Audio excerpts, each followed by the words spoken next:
नमस्कार, आप देख रहे हैं सूत्रकार समाचार। मैं हूं निशा मिश्रा। लोकसभा चुनाव को लेकर हर पार्टी ने कमर कस ली है। हर राजनीतिक गलियारों में जो ताप और जो तपिश देखने को मिल रही है वो किसी से छिपा नहीं है।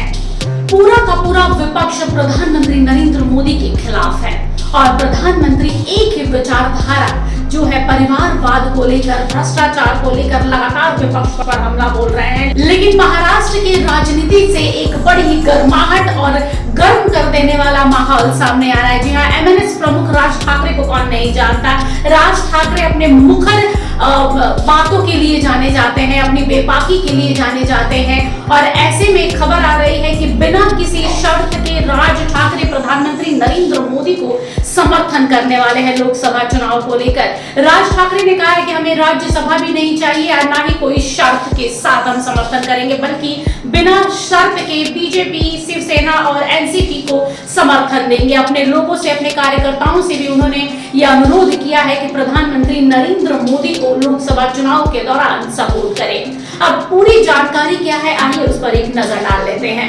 मुंबई के शिवाजी पार्क की रैली में एमएनएस प्रमुख राज ठाकरे ने एक बड़ा ऐलान कर दिया है। जी हां, लोकसभा चुनाव में बिना शर्त पीएम मोदी को समर्थन देंगे राज ठाकरे। राज ने कहा है कि हमें राज्यसभा नहीं चाहिए, न ही किसी तरह का कोई समझौता चाहिए। हम बीजेपी, शिवसेना और एनसीपी गठबंधन का समर्थन करेंगे क्योंकि हमारा समर्थन सिर्फ पीएम मोदी के लिए है।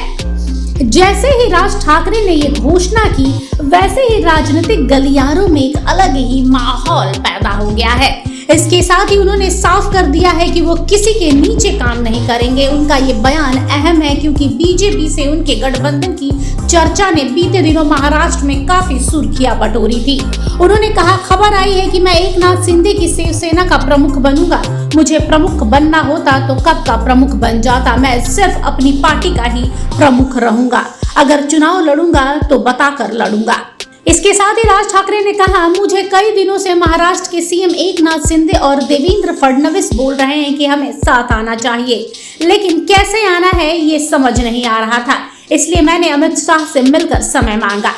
इसके साथ ही उन्होंने कहा, 2014 में मैं महाराष्ट्र का पहला नेता हूं जिसने कहा था नरेंद्र मोदी को प्रधानमंत्री बनना चाहिए। मैं अगर किसी से प्यार करता हूं तो पूरे मन से करता हूं। 2014 में मैंने नरेंद्र मोदी को समर्थन किया था।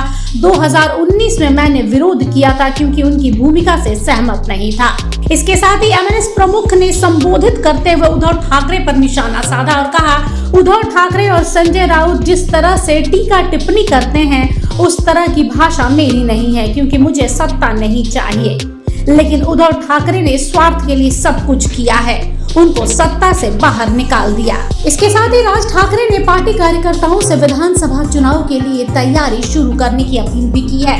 उन्होंने कहा है कि मैं महाराष्ट्र नव निर्माण सेना के अपने सभी साथियों से अनुरोध करता हूं कि एक बेहतर संगठन बनाएं। आप विधानसभा की तैयारी शुरू कीजिए।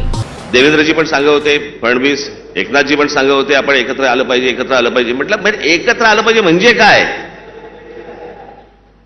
आणि मग त्याच्यात हे सगळे विषय निघाले. मग मी अमित शहांना फोन केला, म्हटलं मला जरा भेटायचं तुम्हाला, हे काय मला चाललंय मला समजत नाहीये, एकदा आपल्याशी बोलून मला काय नक्की ह्यांचं म्हणणं आहे ते मला एकदा कळलं पाहिजे.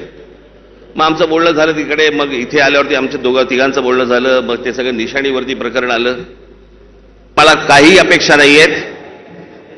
महाराष्ट्र नवनिर्माण सेना, भारतीय जनता पक्ष, शिवसेना आणि एनसीपी, परंतु फक्त नरेंद्र मोदींसाठी बिनशर्त पाठिंबा देत आहे, हे मी आज आपल्या समोर सगळ्यांसमोर जाहीर. तो देखा आप लोगों ने, जैसे ही राज ठाकरे ने ये घोषणा की कि वो प्रधानमंत्री नरेंद्र मोदी का समर्थन करेंगे, वो भी बिना किसी शर्त के, बिना किसी लालच के, बिना किसी पद के।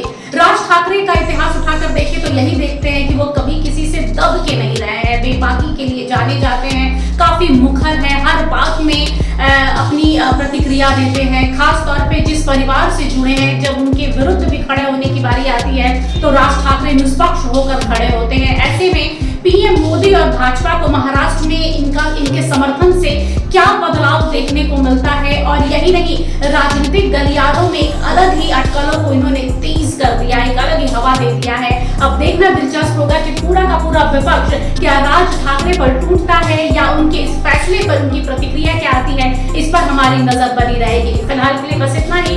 देश दुनिया की तमाम बड़ी खबरों के लिए देखते रहिए सूत्रकार समाचार। नमस्कार। हमारा ये वीडियो अच्छा लगा तो इसे लाइक करें, शेयर करें और हाँ, सब्सक्राइब करना ना भूलें।